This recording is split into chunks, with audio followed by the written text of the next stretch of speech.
Bodybuilding has come a long way in the last 2 decades, from being an underground subculture to being something that's accepted in the general population. Everybody wants to see an improvement in their physique.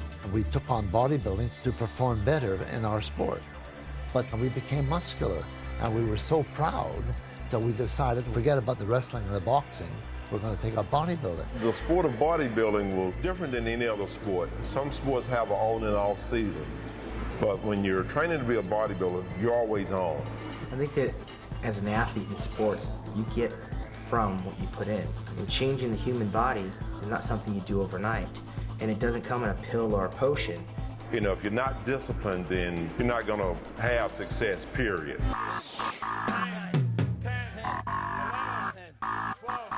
Let's say from the beginning, if I start a young person out, I would make sure that he knows what he's doing and why he's doing it. And then also get a feel for his body, what's going on, how do you feel, you know? All of that is important when trying to build a good quality physique. If you're starting out, you really do need some knowledge. The science behind it helps understand why something's working, why something is not working. Well, when I started bodybuilding at 17 years old, we didn't have all these magazines, whereas in today's market, there's so much misinformation and confusing information. It's almost too much that you forget about the basics of eat, sleeping, and training. In order to achieve, you got to believe in yourself. So if you don't have any goals set, then it'll never work out for you. Something has to drive you to the gymnasium. Something has to create that will and that hunger that continuously makes you push and go beyond of what we call the forced reps or the pain barrier. You have to look at yourself at some point in time and take inventory of what it is you're trying to do, how it is you want to appear, and what it is you want to promote. I'm a product. You need to visualize, what am I shooting for? And also get to visualize your goal of what that body ought to look like in order to make it win. You train all year for one moment in time that might be 2 minutes, 3 minutes maximum. It better be the best 2 or 3 minutes of your life on stage, and you better come prepared. You have to be mindful that you have to give the body quality nutrition. You cannot build a quality physique by giving the body junk, because there's no such thing as quality junk food. And there's certain foods that will build, certain foods that will bulk, certain foods that will energize. There's no written rule book in bodybuilding that if I just do this all year round, I will look like that. It's a day-to-day process. It starts out with making a decision about your calorie intake versus your calorie expenditure. Calories are a measure of energy your body uses. If you take in more calories than you put out, you're going to gain weight. If you take in less calories, you're going to lose weight. That's just an energy law. You want to be mindful of it, because if you take in foods that's high in fat, then it's going to be stored as fat and it's going to come back to haunt you. Once you decide on your calorie intake, then you decide what nutrients you put together in what ratios. 50% carbohydrate, 40% protein, and 10% fat. If you wanted to gain weight, you want to just have a little bit more carbohydrate than protein in that daily intake. If you want to lose weight, then a little bit more protein, a little less carbohydrate. A bodybuilder might like to gain muscle, but also keep his body fat down, because we've all got muscles, but if we carry a layer of body fat, nobody's going to see them. If you want to have some sweets every now and then, some cake, some ice cream, do it. But do it in very small quantities. Your body interprets the overall picture. It sees things on a weekly or a monthly basis. Thereby, if your metabolism is working properly, you're giving your body enough fiber, enough good water, it's going to flush away the negative stuff anyway. But that 90% of your nutrition is good nutrition. My philosophy is you can't flex it, don't carry it. It's very unusual in this day and age for people to have deficiencies in vitamins, the minerals. But if you don't want to risk a vitamin deficiency, all you got to do is just pick up a simple multivitamin, take one a day. In terms of people who exercise regularly, yes, we do need a little extra few key vitamins or minerals. Because a lot of times we don't eat properly enough to get everything we need out of the foods that we're eating. Vitamin C, vitamin B, and vitamin E have a little extra importance for people who work out on a regular basis. I suggest if you're going to bodybuild, you go see a doctor and get a complete blood panel so you know exactly what your body needs. Let's see, look at that. Push it up. I would always advise using the basic fundamental exercises that can help establish the foundation. Because before you can go to the next level, you got to get the foundation right first. You had your basic movements, which is, if you're talking about chest, let's go with bench presses first. Talking about the arms, barbell curls for back. You had barbell rolls for legs, you had squats. One of the most popular is the bench press. This is a very good exercise because it builds mass to the chest. One of the biggest things about this whole movement is that the contraction has to be complete, which means you got to follow through all the way and lock it out the top. Now this here is called a seated press. Notice how the triceps, the delts, and the pecs are working muscles together. Push it across, push it across. There you go. Yeah, squeeze. Now we're gonna do a very basic exercise called the shoulder press. For a beginner, we like to have more support on the back. So we use a bench that has a support back here rather than free. Now, Jerome's gonna do a basic barbell curl. We're using the easy curl bar so it takes a lot of pressure off the joint and off the wrist. Notice he's not rocking back and forth, he just used the bicep to do the pull.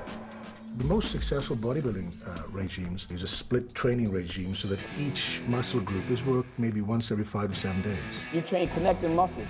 Like you may train chest, triceps, and shoulder because it's all connecting. And you may train back, rear delts, and traps because that's all connecting. There's a 4-day program in which I would train the entire upper body on Monday and Thursday, and the lower body on Tuesday and Friday. That's the 4 day. Once I left the foundational part of it, then I wanted to go into more of a quality building phase. And at that point, I used what is called a 3-on-off-1, which meant I would train each body part once every 4th day. I would group different body parts together, such as bicep, chest, tricep, calves, abs on Monday. Tuesday would be legs only. Wednesday would be back, shoulders, calves, abs. Thursday would be off. Then I would start the cycle again. And I usually recommend that each muscle group is hit hard once a week. So that gives you ample time for rest and recovery and growth. So you're talking about a weight training regimen that uses, say, 6 to 12 reps with as much weight as you can safely handle using the correct technical form.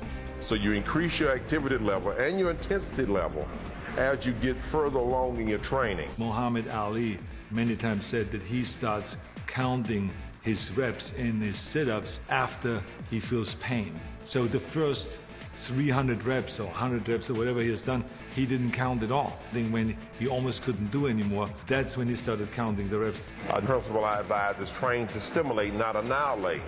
The energy in the muscle is used up after about an hour of exercise. Doesn't matter what exercise you do. The more intense the workout is, the more effort your muscle has to generate. You kind of tear down the muscle at a microscopic level when you lift all those weights, and then the muscle repairs itself. But when it repairs itself bigger in response to the demand you placed upon it. No pain, no gain. You do need to stimulate that painful ache within the muscle. And that painful ache is one of fatigue and usually a lactic acid buildup. Another cause of that pain is the pump that you get. That's the pump that Arnold talked about in pumping iron. With the muscle expanding, it is enclosed in a finite capsule of tissue. As it expands, that's also painful. The pain of injury is different. It's a sharp, sudden onset, intense pain that, you know, doesn't go away when you stop the set. Any good athlete has to learn to recognize that distinction. There's several things that you can do to avoid injury. Probably the most common mistake is lifting too much weight. You know, you put too much weight on the bar, it's more weight than you can handle, and you take it off and bang. Another way that people get injured is that they fail to warm up. You can't just walk into the gym, lie down on the bench press and put your maximum weight on. Another reason people get injured is that they overtrain. You know, you should never wake up the next morning, you're raw, you're sore from your workout. If that's the case, then you're overtraining. The energy in the muscle is used up after about an hour of exercise. Doesn't matter what exercise you do. If you're going to train like a marathon runner, you're going to look like a marathon runner. You don't grow unless you rest. If you think about it, the only time your body really going to utilize the nutrients that you're putting in is you got to rest. You know, the science indicates that it takes about 5 to 7 days to repair the ultrastructure micro damage that occurs in the muscle. So that if you work out chest on a Monday, really it's not really going to be fully repaired until maybe Friday. There are 2 kinds of rest that you can consider. You could consider the rest between sets, between exercises, and the rest between workouts. And so the rest interval, I think, within the workout has to be the shorter, the better. If you want to gain muscle, you need to be in and out of the gym within an hour and hit that muscle as hard as you can. Pack your bag, go home, grow. As a bodybuilder, your appearance is more important than any numbers. What you see in the mirror is what the fans and the rest of the world are going to see. And if you're not happy with what you see, then you've got to go back to the drawing board, put on the sweats, get on the treadmill, and change your diet to achieve that look. And you can actually see the difference on stage for the guys that look at the mirror and the guys that look at the scale. You can have all the muscles in the world, But if you can't show it to the judge, then you don't have anything on stage.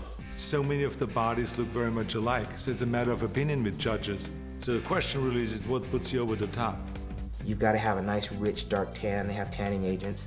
You've got to have your posing routine down from weeks and weeks of practicing, and you have to master 7 or 8 mandatory poses. Matter of fact, when I competed in my first competition at the age of 16, I had on a pair of underwear from Kmart, which I thought those were posing briefs. I don't ever get psyched out. I never did. I know your hands get a little sweaty because you're so anxious to get out there. So our anticipation to be on stage, that means a lot to us. But it's always real intense backstage. You have to know how to handle your emotions. The bodybuilding competition, just like the training, is psychological. The way you walk on the stage, the way you act on the stage, that is the time where you have to smile. That is the time where you cannot shake. That's the time where you totally, with confidence, and just stand there and look down at the judges and kind of communicate with them and says, you know it. You know to give me that vote. They see in your eyes that you can taste the victory. Anybody can lift weights, not everybody can be a champion bodybuilder. Most people, when you train hard, twice a day, 4 hours at a time, same foods, 6-7 days a week, they can't do it. It's just too hard. To be a champion in any sport, particularly bodybuilding, you need a lot of determination and confidence. But this does not only come from wanting something, it has to come from within. When you've worked hard and you've given your very all in the previous months, training, diet, working on that posing routine and so forth, day of competition, it's a piece of cake. You say, okay, world, I've worked hard, here I am, here's my stuff.